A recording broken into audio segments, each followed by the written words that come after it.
दृष्टिकोनातून सर्व प्रादेशिक समतोल ठेवणे, सर्व समीकरण जुळवाजुळव करणे, राज्याचे प्रमुख मुख्यमंत्री जे असतील त्यांच्याशी चर्चा करणे, या पक्षाच्या वरिष्ठांची ही जबाबदारी आहे. आणि पक्षाचे वरिष्ठ जो निर्णय घेतात तो कार्यकर्त्यांनी ऍक्सेप्ट करायचा असतो.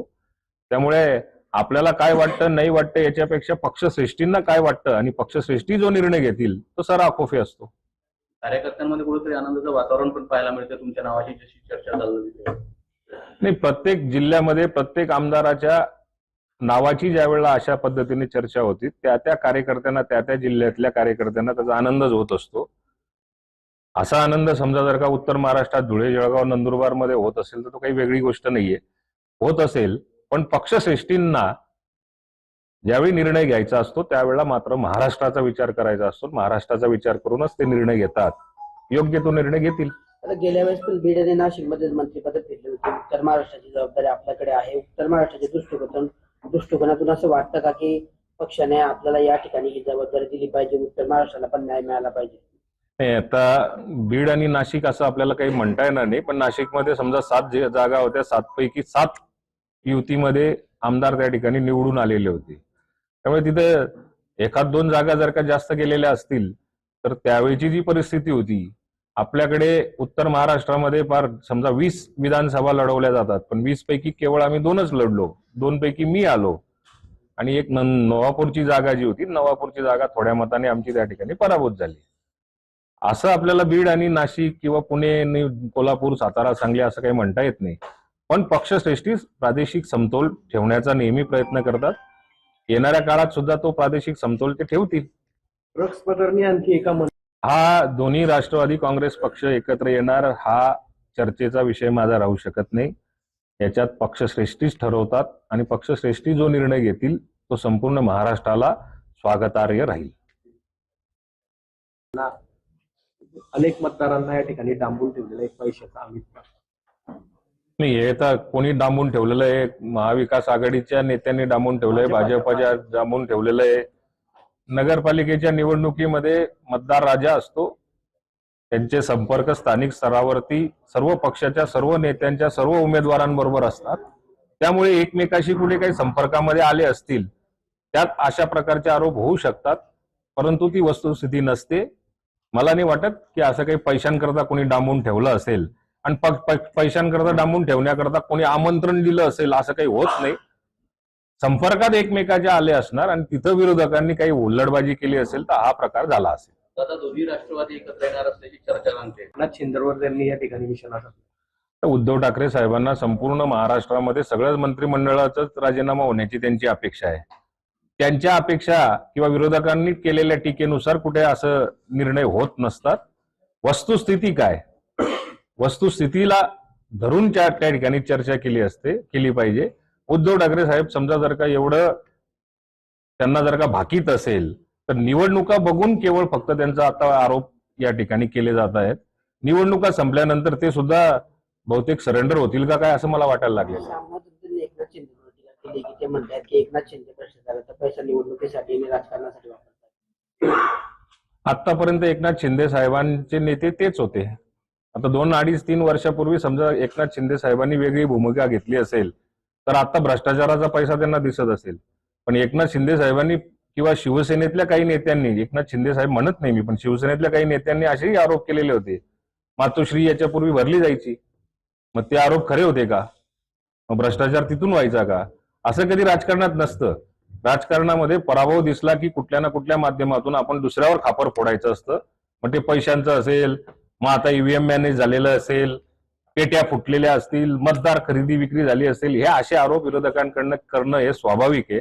पराभव दिसायला लागल्यानंतर हे आरोप करायचे असतात, हे विरोधकांचं काम आहे. राज्यामध्ये कुठेतरी शिवसेना आणि भाजपा युतीमध्ये आता या बाबतीमध्ये मी परत एकदा खुलासा करतो की पहिलं प्राधान्य आमचं महायुतीच्या नेत्यांबरोबर चर्चा करणं, ही जबाबदारी आणि कर्तव्य समजून आम्ही महायुतीच्याच नेत्यांशी चर्चा करणार.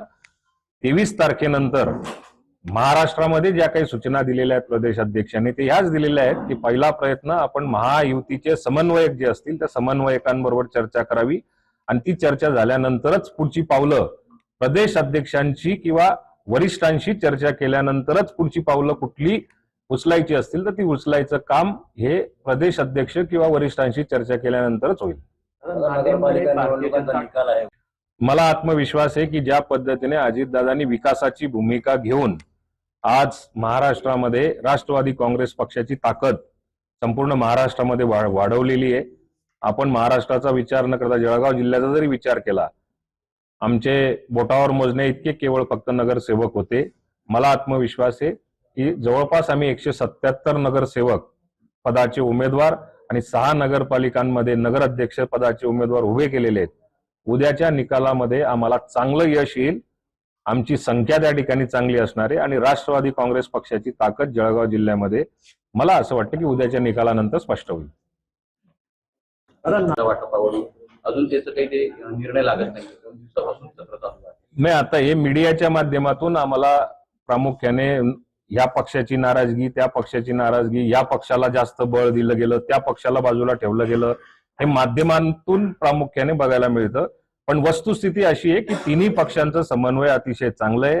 तिन्ही पक्षांच्या नेत्यांच्या मनामध्ये महायुतीच्याच माध्यमातून निवडणुकीला जायचंय असाच निर्णय जवळपास झालेला आहे आणि तशा प्रकारच्या सूचना राष्ट्रवादी काँग्रेस पक्षाचे प्रदेश अध्यक्ष तटकरे साहेब असतील, दादा असतील, अजितदादा असतील यांनी आम्हाला क्लिअर कट सूचना दिलेल्या आहेत की आपण महायुती म्हणून निवडणुकीसमोर जा, तसा पहिला प्रयत्न करा. स्थानिक पातळीवर दादा महायुतीने झाले नाही, असं किती जागांवर तडजोड असं काही म्हणता येत नाही.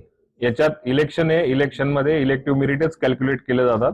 आमच्याकडे 35 ते 40 उमेदवार असे आहेत की ते निवडून येऊ शकतात. अशी उमेदवार संख्या, एवढी संख्या जर का असेल तर कुठे समजा जर का चर्चेअंती आमच्यापेक्षा, आमच्या उमेदवारापेक्षा त्यांच्याकडे चांगला उमेदवार जर का असेल तर एक पाऊल मागे पुढे होऊ शकतं. पण चर्चा झाल्यानंतरच याच्यावरती बोलता येईल. माहिती चर्चा जर फिसकटली तर पुढचं काय पाहू शकतो? महायुतीची चर्चा बोलणीच झाली नाही तर फिसकटण्याची आपण आता विचार करण्यात काही अर्थ नसतो. जोपर्यंत बोलणं होत नाही, त्यांच्याशी चर्चा होत नाही. पण आत्ताच्या जे काही बोलण्यावरून मी जे काही गुलाब भाऊंशी बोललो असेल, राजूमामा भोळेंशी बोललो असेल, मंगेश चव्हाणांशी बोललो असेल, त्यांनी मला पॉझिटिव्ह या ठिकाणी सिग्नल दिलेला आहे. आपण 23 तारखेला या संदर्भात बोलू. उद्या नगरपालिकेच्या निवडणुका संपल्यानंतर, काउंटिंग संपल्यानंतर परवा याच्या बाबतीमध्ये एकत्र बसू, अर्जांचं चयन होईल आणि त्याच्यानंतर त्यांच्याबरोबर चर्चा होईल. माणिकराव कोकाटे आम्ही आमच्या जिल्हाध्यक्षांच्या माध्यमातून जवळपास मागच्या 3 दिवसापासून आम्ही उमेदवारी ज्यांना ज्यांना करायची इच्छा असेल, इच्छुक उमेदवारांचे अर्ज भरलेले आहेत. आता आमच्याकडे जवळपास 79 अर्ज आलेले आहेत.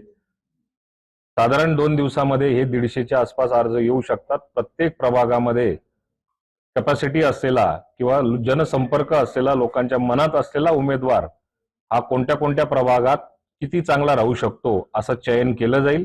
आता प्राथमिक अंदाज जो आम्ही घेतलेला आहे त्याच्यात जवळपास 35 ते 40 उमेदवार आमचे इलेक्टिव्ह मेरिटमध्ये आहेत आणि त्याच्याबरोबरच काही माजी नगरसेवक, काही माजी आत्ताचे नगरसेवक हेही आमच्या जिल्हाध्यक्षांच्या संपर्कात असल्यामुळे त्यांच्या बाबतीमध्ये पुढच्या 3 दिवसामध्ये आमची जी काही कमिटी नेमलेली आहे त्या कमिटी समोर विचार विनिमय करून योग्य निर्णय घेतला जाईल.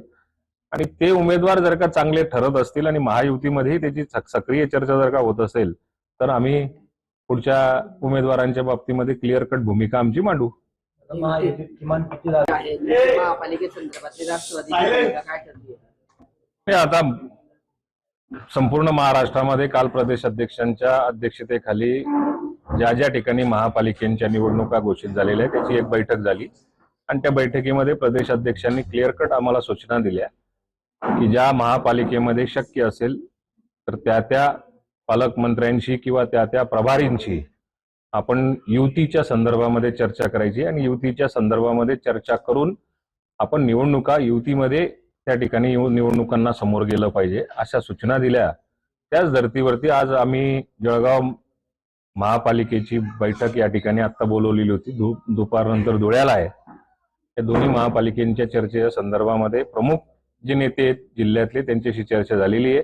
महायुतीमधले गुलाबराव पाटील साहेब असतील किंवा गिरीश महाजन साहेब असतील त्यांच्याशी सुद्धा काही अंशी आमची चर्चा झालेली आहे. त्यात उद्याचा निकाल लागल्यानंतर परवा याच्यावरती एकत्र बसायचं आणि आपल्याला युती करता येणं शक्य असेल तर त्या प्रमाणामध्ये तसा प्रयत्न करायचा. पण ती जागा भाजपातर्फे संदर्भात- असं म्हटलं जातं की स्थानिक आमदार जे आहेत सुनील दामोदर यांनी असं म्हटलेलं आहे की या अगोदर राष्ट्रवादीच्या पक्षाचा कुठलाही नगरसेवक या ठिकाणी निवडून आलेला नाहीये, त्यामुळं चर्चेमध्ये पाहू किती जागा द्यायच्या किती नाही.